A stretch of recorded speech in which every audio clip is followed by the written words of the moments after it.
I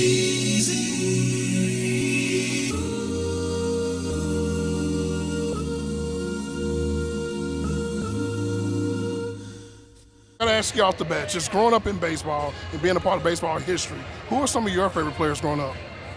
I had two favorite players. It's pretty easy. I mean, one, I enjoyed football a lot. Walter Payton was my hero because, I mean, I loved the way that he ran, he played. He's a little guy, and, I mean, he never ran out of bounds. And Thurman Munson on the baseball front I was a catcher growing up, and played the game hard, played the game right, and, loved his family. And so those are my two guys growing up. All right, so growing up in baseball myself, I always wanted to ask a player who was able to play several different positions, not only just in infield, but you were a catcher, you played center field, you did everything, second base. How were you able to do that, man? Because you did it at a high level. Well, I mean, it's not easy. I mean, when you look at, like take my son, for instance, he bounces around, plays a lot of different positions. I mean, what he does is crazy. That's so super hard. When you play one position and then you go play another one, I mean, that's not easy, but I mean, at least if that's where you're going to be. It's a little bit easier than guys that are bouncing around a little bit. But admittingly, going from catcher to second base was crazy. And I had a great coach in Matt Galante, and we started in the dark in spring training.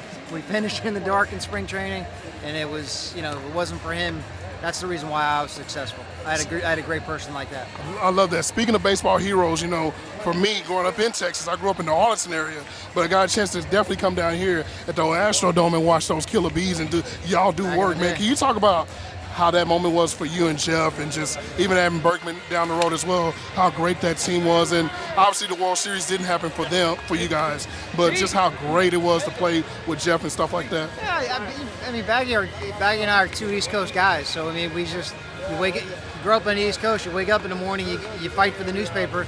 You didn't have the internet back in the day. You looked at the box scores, and all we ever wanted to do was get to the World Series and hopefully win a World Series. I think one thing that Jeff and I particularly take a lot of pride in is the fact that we were able to change a culture here, where we weren't hoping to win. That was the expectations was to win, and then now you look at the expectations that our guys are doing right now. It's incredible. All right, so obviously you have a son in the big leagues, but if you look at any other players across baseball right now that you see, and they remind you of a young Craig Biggio, who would that be? I don't know. It's You're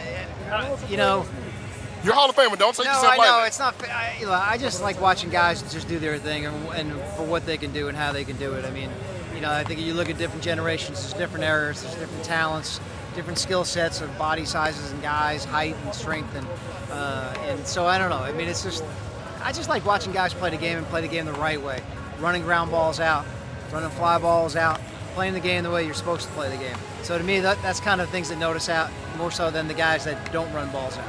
I love that. Two quick questions. So, favorite baseball movie of all time? I mean, they're all of them. I mean,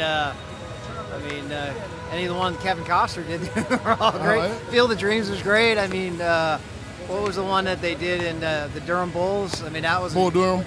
That was classic. I mean, because it's kind of it's the way it was back in the day. Yeah. We didn't have no great planes or great buses. I mean, a lot of times you're in the minor leagues, the back of the bus, the AC didn't work. And you're on that thing for 8, 9, 10 hours. Yeah. I love it. So, I know you probably don't play video games, but I got to ask you a question on that. Seeing yourself now in a virtual world, because obviously you're on MLB The Show and different games like that, seeing yourself in that day and age and how realistic it looks. Obviously, as a kid growing up, I won't say I was a teenager, playing hardball in '94. I remember seeing Craig Biggio, but everybody seemingly looked the same. Yeah, now seeing yourself in a virtual world where you look realistic, what do you think about that? It's just the way they look. We got iPads in the dugout. I mean, the video technology that's out there now is incredible. I mean, these kids have everything at their fingertips to get better. So you're talking about the virtualistic, whatever it is. I mean, it's just the world we're in right now. It's going to only getting better and better. All right, last question. Astros, this team right now, I think for a lot of us, we pencil this team in as a World Series contender, not just a team competing in the playoffs. What do you see in this Astros team? We got a chance. That's all we can ask for. We got a great owner and great GM, and then we put together a nice little team, and we got a great bunch of guys, and we'll just see what happens, see how it plays out. We have an opportunity. That's all you can ask for. Well, Mr. Biggio, I thank you for your time, man, and thank you for being a part of my baseball lifetime and everything, and keep doing your thing. Now, thank you. Be safe.